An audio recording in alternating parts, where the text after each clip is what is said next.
Saudações pessoal, eu sou o Ricardo Tchaikovsky e nesse canal nós falamos sobre magia, ocultismo e atualidades. E se você gosta desses temas, você já deve ter parado para pensar da onde surgiu tudo isso, da onde surgiu a magia, da onde surgiu os magos, né? Da onde tudo se iniciou. Então nós vamos trocar uma ideia do início de tudo, do início da própria magia, logo depois da vinheta.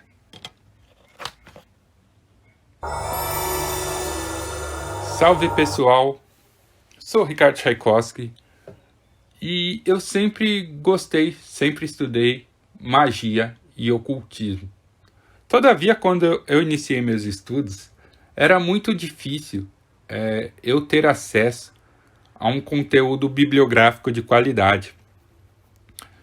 Isso modificou um pouco com a internet, né, com a era da informação.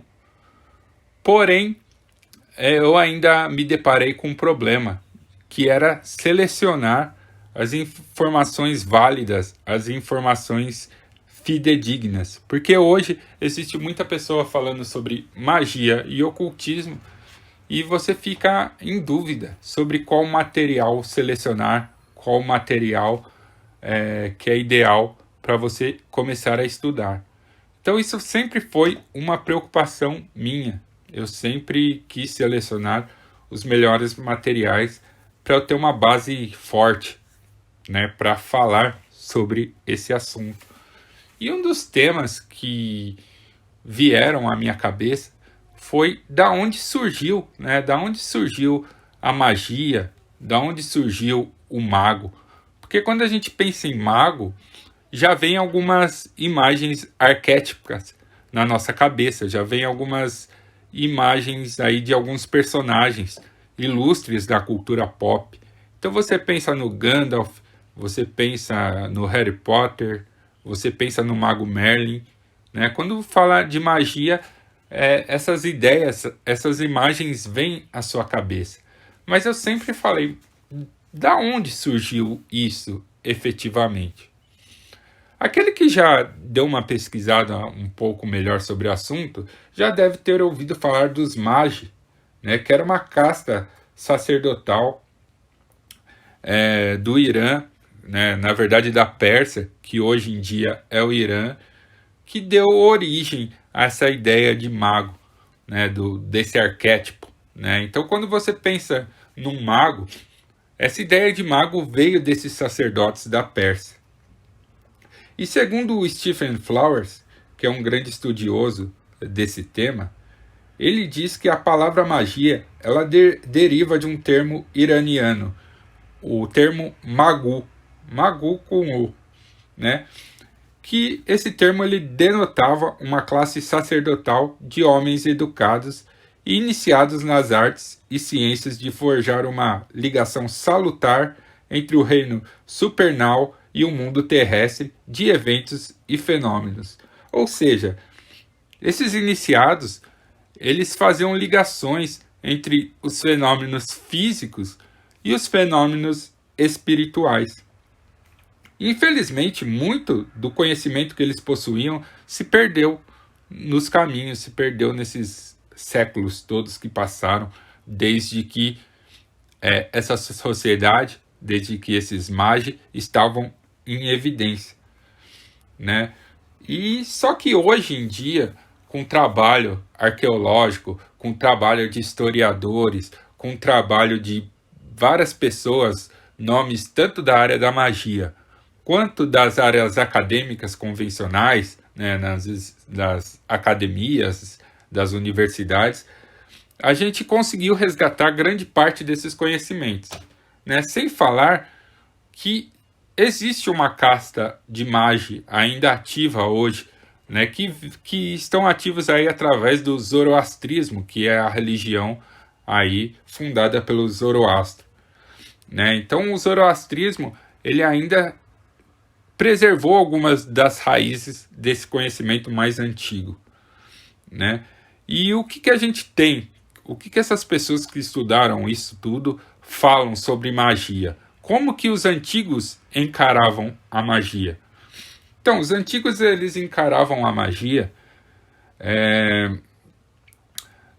a magia na sua forma original, ela tinha como objetivo o autodesenvolvimento individual através de um processo de iniciação. E também ela objetivava a aplicação da arte e da ciência de seu ofício em direção a uma melhoria geral do mundo, bem como de outras pessoas. Ou seja, um iniciado na magia, ele primeiro procurava se autodesenvolver para depois melhorar o mundo de uma maneira geral e as outras pessoas que viessem solicitar sua ajuda, tá?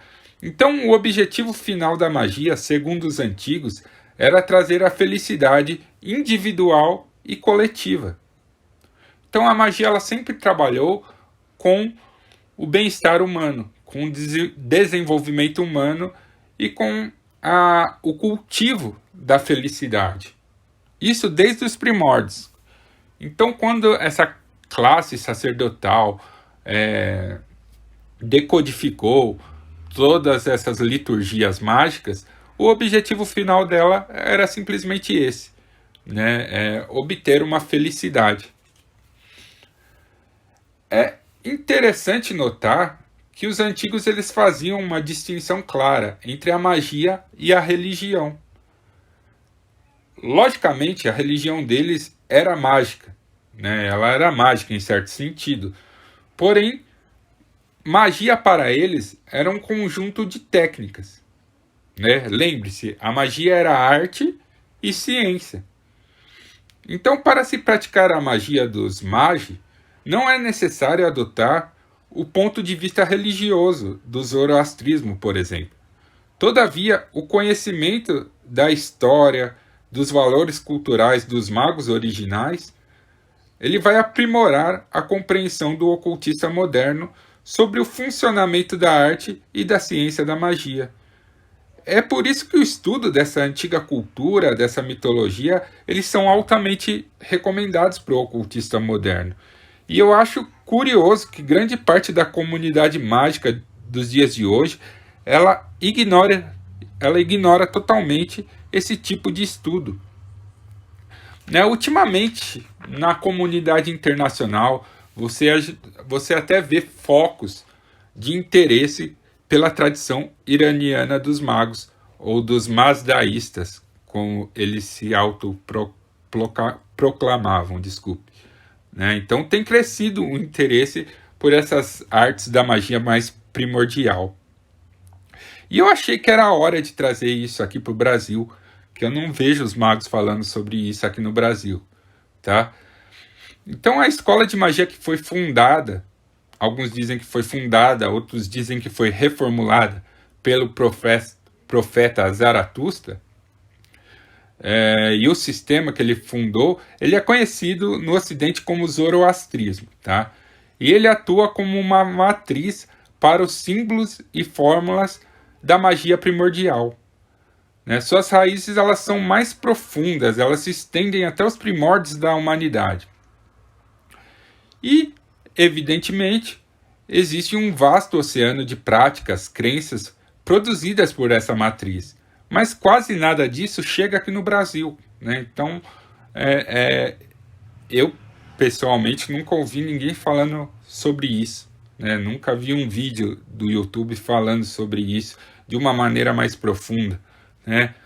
Muitos comentam, o termo magia veio dos magi, mas eu nunca vi ninguém entrar nos aspectos mais profundos da fundamentação desse sistema. Claro, isso é um assunto bem complexo, né? Existe uma extensa pesquisa que a pessoa tem que fazer, né? Tem todo um desenvolvimento onde você tem que se utilizar de uma ampla variedade de sistemas, né? Então, esse estudo envolve cosmologia, astrologia, psicologia, meditação, herbologia, tecnologia ritual.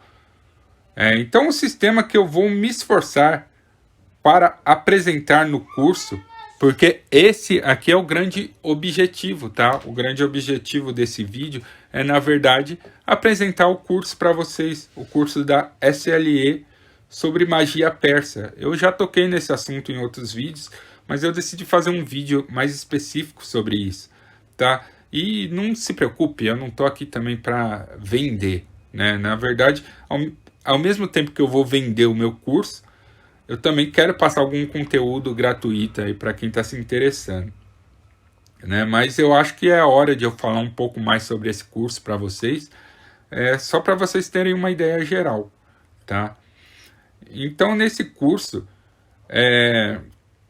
qualquer um vai poder se utilizar do conhecimento dele, né? Ele pode ser adaptado por magos de todas as tradições, como era feito na antiguidade. Então, o mago de antigamente, ele estudava outros sistemas de magia, estudava outras religiões e incorporava aquilo que ele acha que servia para o mundo dele, para as práticas individuais dele. Então, se você vê, teve um sincretismo entre as práticas de Zoroastro e dos gregos, entre as práticas dos gregos, dos egípcios, entre as práticas dos gregos e dos hebreus, entre as práticas dos hebreus, do zoroastrismo. Então, você vê que na antiguidade isso era bem comum, né? Os magos, eles estudavam diversos sistemas e se apropriavam daquilo que eles achavam interessante e descartavam o que não achavam. Então, é mais ou menos isso que eu quero passar para vocês nesse curso, tá? Para isso, a gente vai abordar história, teoria, iniciação e prática dentro aí da magia persa, para vocês entenderem, ter ideia da efetividade do sistema, tá? Mas para isso, vocês têm que entender um contexto. Então é por isso que a gente vai abordar essas questões. Nós vamos analisar questões históricas, políticas, filosóficas. Nós temos que compreender o que alguns autores chamam, né, de teologia operativa, que na prática significa entender a natureza das divindades, da humanidade, do cosmos, segundo o ponto de vista deles. Nós temos que entender toda a amplitude da palavra iniciação, né, que ela desenvolve o indivíduo em todos os níveis, né, no nível espiritual, no nível psicológico, no nível ético, no nível intelectual. Que para a magia acontecer, o desenvolvimento inicial ele deve ocorrer dentro de uma estrutura, de um contexto simbólico e místico, ou seja, a iniciação ela tem um cronograma, ela tem que acontecer dentro de uma estrutura pré-estabelecida. E por fim a gente vai também abordar a prática da magia em si, né? O que eles faziam, o que a gente pode adaptar, o que a gente pode fazer nos dias de hoje com esse conhecimento, né? Então a gente vai usar a magia para causar mudanças que nós necessitamos em nossa vida, tá? Então, assim, se você se interessou por esse tema, eu criei um outro vídeo que eu vou deixar aí na descrição e também fixado no primeiro comentário, que é um vídeo onde eu vou apresentar para vocês mais ou menos o meu ponto de vista sobre esses temas, sobre a magia persa, para que vocês tenham uma ideia geral de onde vocês estão entrando, tá? Então vocês podem acessar esse vídeo sem nenhum compromisso, sem nenhum valor, tá? Não vai ser um vídeo que vai ficar público aqui no YouTube. É só quem clicar aí no link que vai ter acesso a esse vídeo. Não precisa se cadastrar, não precisa nada. Só clicar que você já vai assistir o vídeo, tá? E aí, se você gostou do conteúdo e se você achar que isso serve para sua vida de alguma maneira, então a gente conversa depois para você ver aí como você pode participar desse curso, tá bom? Então eu sou o Ricardo Tchaikovsky, força e honra.